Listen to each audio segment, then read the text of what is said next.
So, let us now continue our study of Sylow theorems. So, with whatever background I gave in the last video, let me now start go ahead and start with this first Sylow theorem. So, there are three Sylow theorems. First Sylow theorem is the following.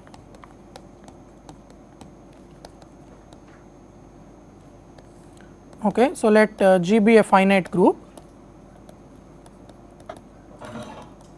Let G be a finite group. Let P be a prime number.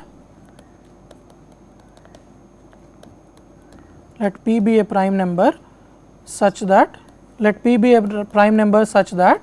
P divides the order of G. Okay. So, we write the order of G, let us call it small n, as P E times M, where because I am now assuming that P divides the order of G, E is positive and P does not divide M.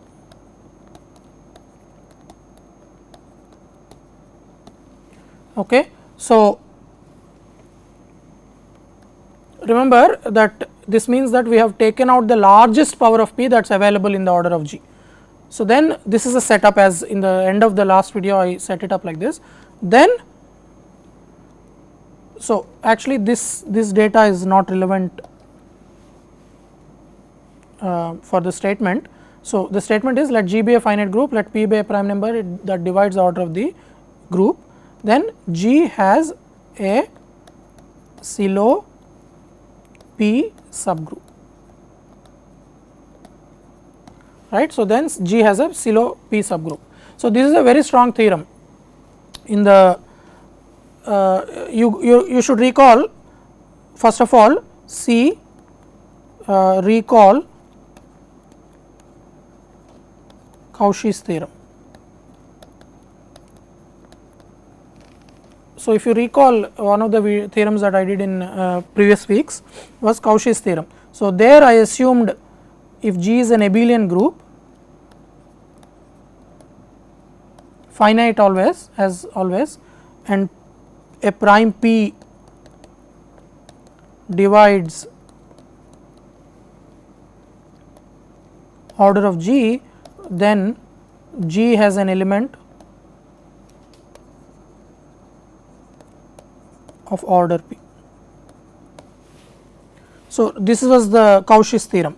So, first Sylow theorem is a vast generalization of this thing, because first of all I am not assuming that it is an abelian group, and in fact we are saying much more than that it has an element of order P, because we are saying that it in fact has a subgroup of order P power E. As a corollary, after proving this, I will prove that first Sylow theorem will definitely imply that any group of order any group whose order is divisible by P has an element of order P. So, first Sylow theorem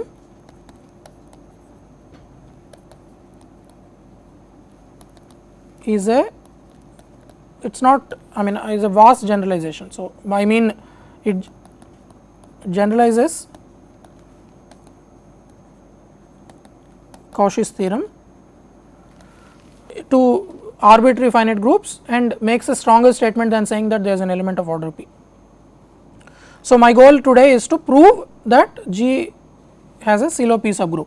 Remember, a Sylow P subgroup is a subgroup of order P power E. So, the proof of Sylow theorem. So, the rest of the video will be focused on the proof of Sylow theorem.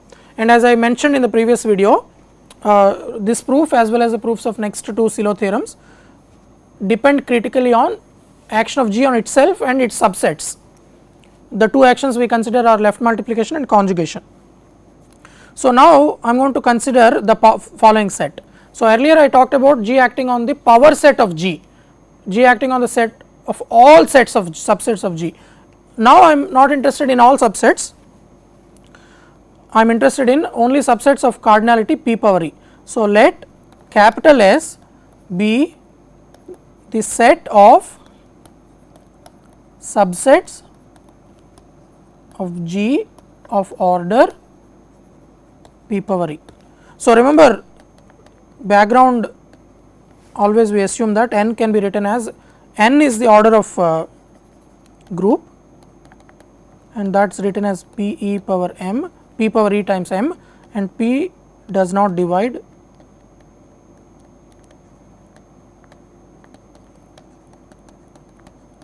this is our setup. So, let us look at the subsets of order p power e. So, in other words, S is all sets A, and I again stress these are subsets only, not subgroups. The cardinality of A is p power e.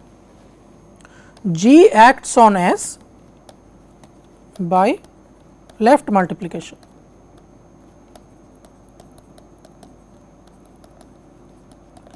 Right. So, remember in the previous video I said G acts on subsets of G by left multiplication. There I defined G dot A to be G times small a, as small a varies over capital A. Now, I am introducing a further restriction here. I am not looking at all subsets, but I am looking at subsets of order p power e, and all you need to verify here to verify that G acts on S is that it is an easy exercise actually to verify this. If A has p power e elements, then G A also has p power e elements. So, in fact, I should state this exercise better. So, in fact, I should state order of A is order of G A. So, if order of A is p power e, order of G A is also p power e, and this is repeatedly used in all the videos that we have done, right, because this is related to the statement that two cosets of a subgroup have the same number of elements, but here even if A is not a subgroup, the statement holds, because the set of elements G A will be distinct if A is distinct. So, in other words, if A and B are distinct, G A and G B are distinct. So, the number of elements of A is equal to number of elements of G A. So, in other words, if you take a subset of order p power e, apply a group element to it, you get another element of order p power e. So, G acts on this set S. So, I am not interested in the power set of A, I am interested in the subsets which have p power e elements. So, now I am going to recall for you a fact. What is the order of S?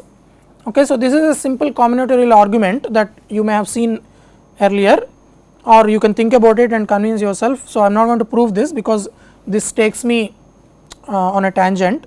So, you have n elements, right, small n many elements in capital G, and you want to construct a group of subset of order p power e. So, the number of ways of doing this is simply n choose p power e. So, this is n choose p power e that you have studied, I am sure, in other courses. So, the number of elements of capital S is n choose p power e. In other words, number of subsets of group G which have cardinality p power e is precisely n choose p power e. And what is n choose p power e? It is n factorial, so n factorial divided by p power e factorial times n minus p power e factorial, right. So, this if you cancel out n minus p power e factorial, what you will have is n times n minus 1 times n minus 2 up to n minus p e plus 1, because n minus p e factorial will be cancelled from this, and you will have p power e factorial. So, p power e minus 1, p power e minus 2 and 1, the last term will be 1, which is of course p power e minus p power e plus 1.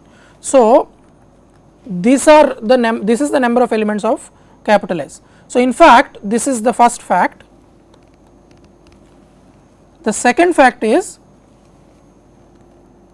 fact 2 is that P does not divide the cardinality of S. So, this is also not difficult at all, but and I will give you a very quick argument about why this is true. So, remember that order of S is this, right, order of S is this. So, there are in the numerator and denominator there are same number of elements. So, think of order of S as n by p power e, n minus 1 by p power e minus 1, n minus 2 by p power e minus 2, n minus p power e plus 1 by p power e minus p power e plus 1, right.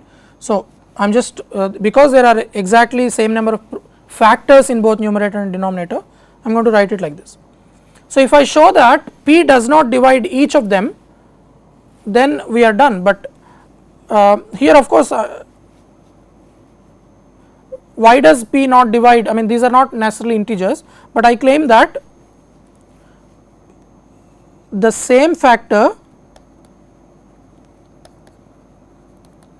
of p divides n minus I and p power e minus I for any I from 0 to p power e minus 1, because that is the last factor, right.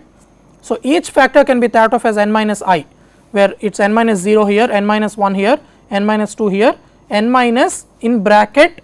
So, this can be written as, right. So, this can be written as, so there are p power e minus 1 actually p power e factors here, n minus 0, n minus 1, n minus 2. So, the same factor divides. So, if p divides n 3 times, I claim that it also divides p power e 3 times, and then same thing happens everywhere. So, there cannot be, after you cancel all the things and all the factors and compute cardinality of S, there can't be a p in its order, and this is easy to see, because suppose I can be written as p power I, so let us say p power r times I do not know, so k. So, let us say I write I as, so here of course r could be 0 also. So, then n minus I is p power e m, remember n is p power e m minus p power r k. So, you can factor out, and remember r must be strictly less than e, because I is strictly less than p power e. So, r is strictly less than e. So, I can factor p power r, and what I will have is p power e minus r minus k. So, r is the largest power that divides of p, that divides n minus a. Similarly, p power e minus I will be p power e minus p power r times k, again we have p power r, p power e minus r minus 1. Okay. So, then if you write it like this, then p power r is the largest power of p that divides both n minus I and p power e minus I. So, this forces capital S not to have an order of S not to have any factor of p, because in each of these ratios the same p appears. So, when does p divide order of S? It divides it when one of these factors has a p remaining, right. After you cancel p's in both numerator and denominator, it should have some p left, but that does not happen, because if p power 2 divides n minus 1 and p power 3 does not divide it, exactly same happens for p power e minus 1. Okay. So, then that is all. So, it turns out that there is no factor of p in S. So, we are going to use this. So, the key fact for us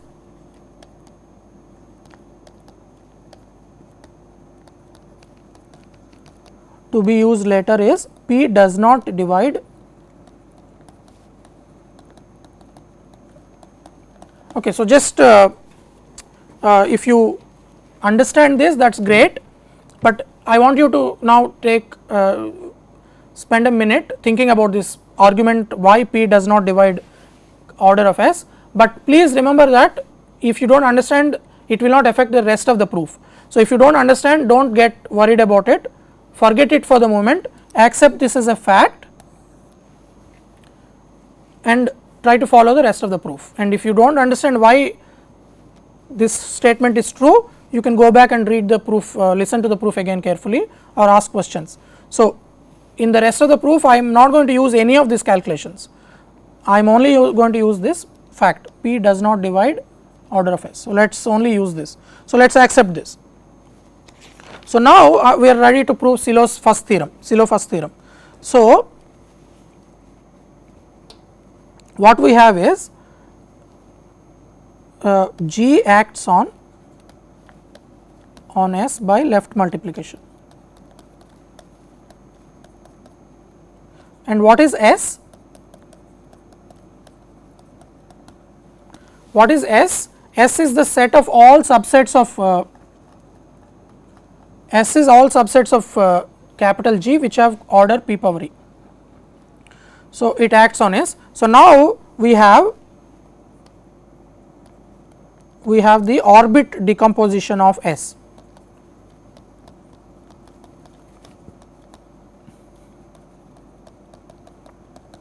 We have the orbit decomposition of S. What does it say?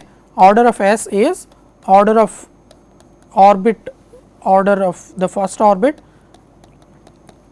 some I do not know. So, it does not matter. So, this is some k orbits. So, where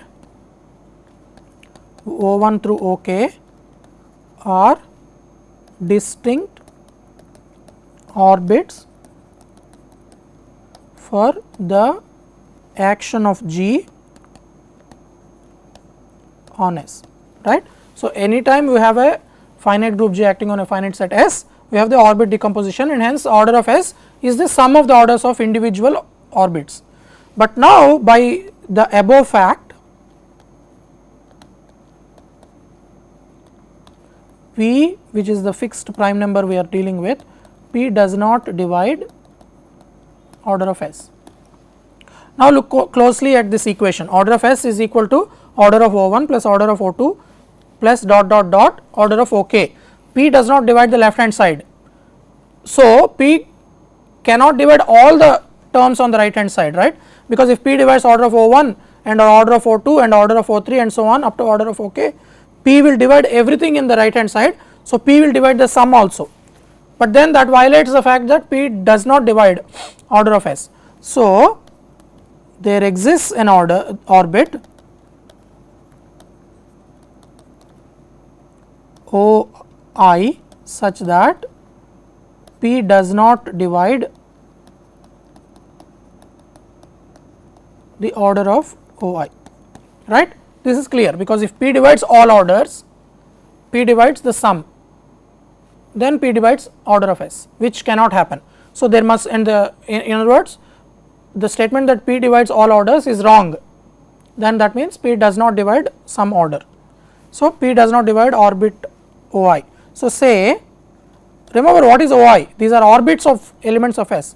So, let us say it is orbit of A. So, A is in S, right. So, P does not divide orbit of A. So, P, that is a conclusion for us, P does not divide orbit of A. Now, let H be the stabilizer of S, A,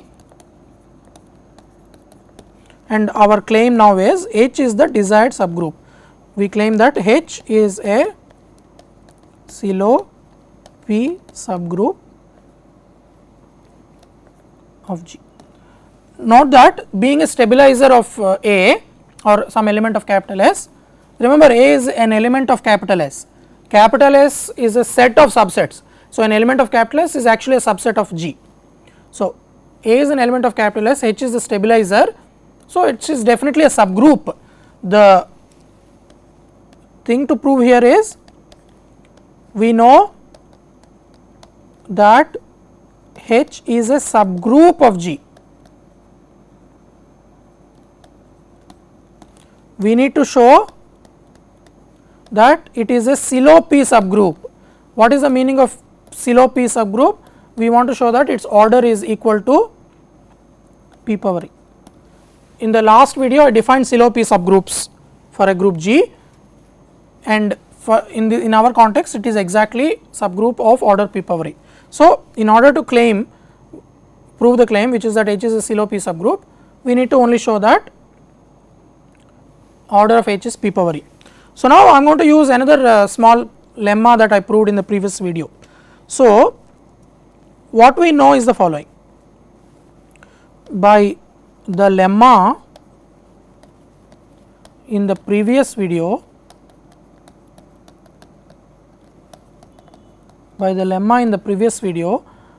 order of H divides order of A. So, if you go back and look at the previous video, this is exactly the lemma that I proved. If G is a group acting on subsets of G and you take a subset and you look at its stabilizer, order of the stabilizer divides order of the set. So, H divides, and what is order of A? Order of A is p power e, because A belongs to, remember, A belongs to capital S, which is the set of all subsets of p power e.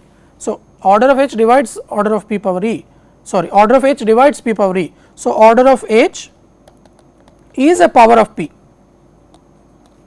right. If you have a number dividing p power e, p is a prime number, so it must be a power of p. So, only numbers that divide p power e are powers of p. So, this is because p is prime. Of course, this is not true if p is not a prime. So, if some number divides p power e, it must be a power of p by itself. We also have the counting formula. What is the counting formula? It says that order of G, remember G acts on S, use counting formula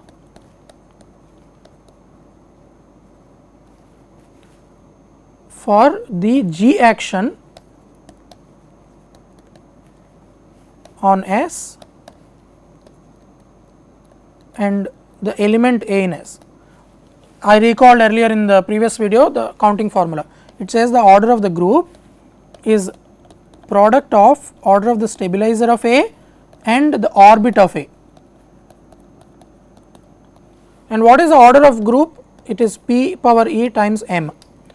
Order of the stabilizer, which I called H, is some power of, let us say, p power I. Let us say p power I is the order of H. So, remember I concluded that order of H is a power of p. So, it is some p power I, and whatever is the orbit of order of the orbit. So, and it is some number. So, let us call it maybe m, not m. So, let us call it r. So, p power e times m is equal to p power I times r, but remember the assumption on orbit of A is such that p does not divide the size of orbit of A. So, by choice of A, p does not divide the order of orbit of A. So, in other words, p does not divide r. So, now let us look at this carefully. So, we have p e m is equal to p I r, and what do we know? P does not divide r. So, remember integers can be factored uniquely. So, you have r, p appears e times on the left hand side. So, p appears e times on the left, right. So, it must appear e times on the right also. It appears I times here and it does not appear in R. When I write appear, what I mean is when you factor R into product of primes, P is not one of them. So, this implies, these two facts imply that I equal to E, right. So, because the P must appear E times on the right hand side also, and R cannot have any P's in it. So, I must be equal to E. So, the order of the stabilizer is P power E. So, we are done with the proof.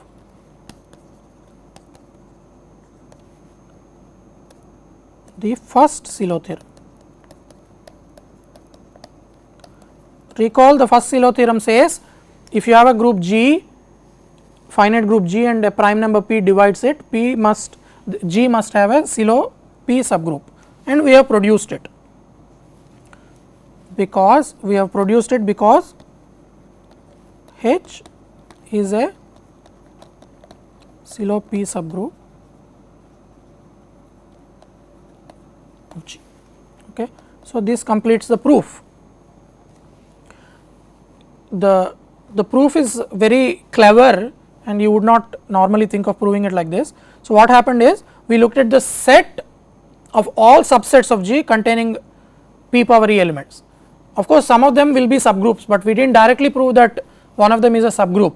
What we showed is that stabilizer of one of them will have order P power E, that is what we have shown. So, there is an orbit whose order is not divisible by P, and stabilizer of that orbit, that element must have order P power E. So, this proves the first Sylow theorem, and an important corollary of this is the following. So, let G be a finite group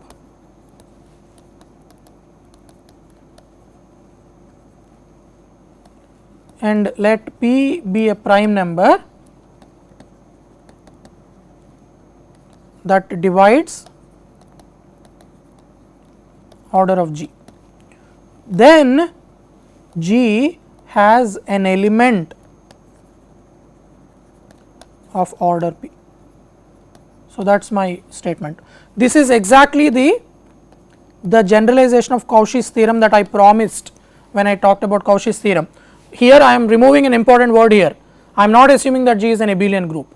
We have already proved that if G is a finite abelian group and a prime divides the order of that group, then the group has an order P element.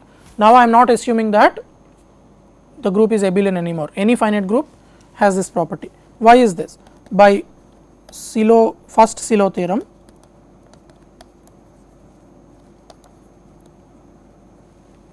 G has a Sylow P subgroup, right, say H.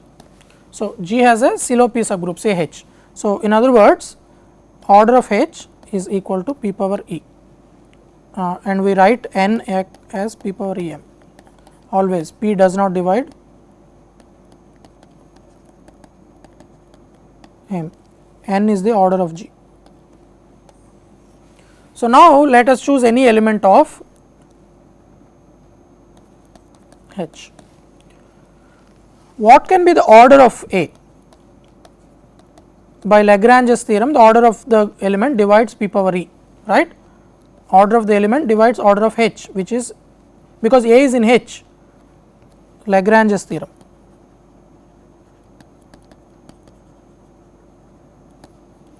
Lagrange's theorem implies order of A divides order of H, which is P power E. So, this in particular means order of A is equal to P power R for some,